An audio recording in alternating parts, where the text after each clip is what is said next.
Hi, my name is Beth and welcome back to my channel. In the last video you saw me read Tyrannosaurus Strip. If you would like to check that out, I'll leave the link in the description down below.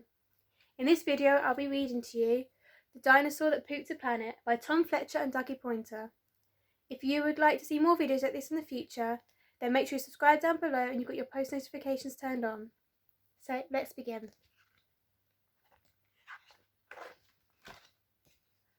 Danny and Dinosaur liked to have fun. Some days they had lots, some days they had none.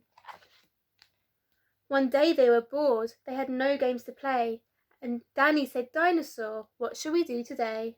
We could mow the lawn, we could tidy the place, we could do our chores, or we could go to space." "But you mustn't forget to have lunch," said their mummy. "You cannot have fun without food for your tummy."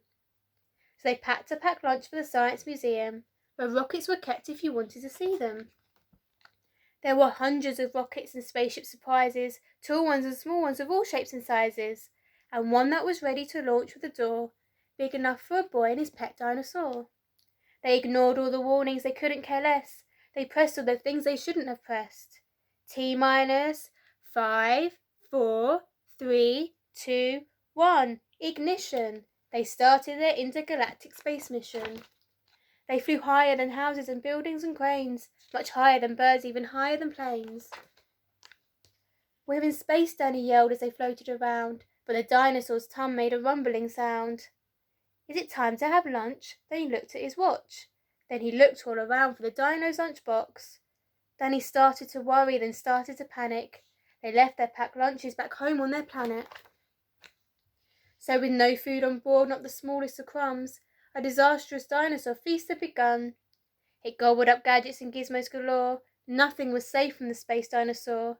Robots and ray guns and blinking red blinkers, eating things up thought up by NASA's great thinkers. The hyperdrive gamma reactor machine was swallowed along with the space tractor beam. It chewed and it tromped on the spaceship controls. The rocket was dotted with dino tooth holes. Inside it was bare, the spaceship was empty. Inside there were more things to eat, there were plenty. It broke down the door with a cool ninja chop. Out in space, dinosaurs are much harder to stop. It chomped on the moon like a big chunk of cheese, then shoved even more in its mouth with a squeeze. It munched on the Martians from Mars and their cats. Their cats are like ours, but their cats wear cool hats. Satellite Saturn and 6 supernovas, shape-shifting saucers and 7 space rovers. It guzzled 5 gallons of fuel from the tank, and Danny's jaw dropped as he watched what it drank.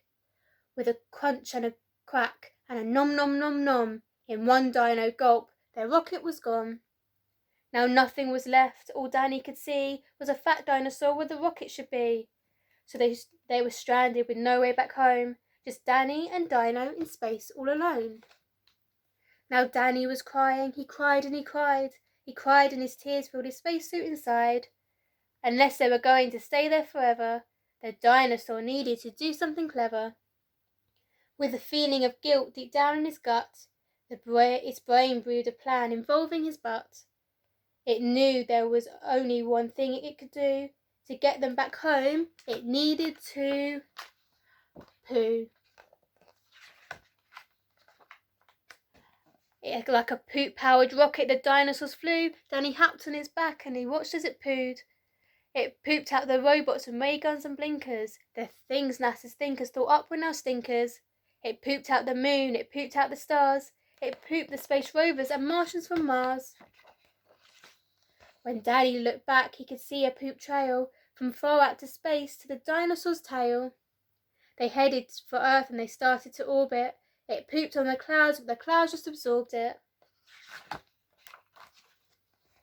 They flew past the buildings and streets of their town, leaving the houses all smelly and brown, and finally landed down onto the ground. "Hooray!" Danny cried. "We're home, safe and sound."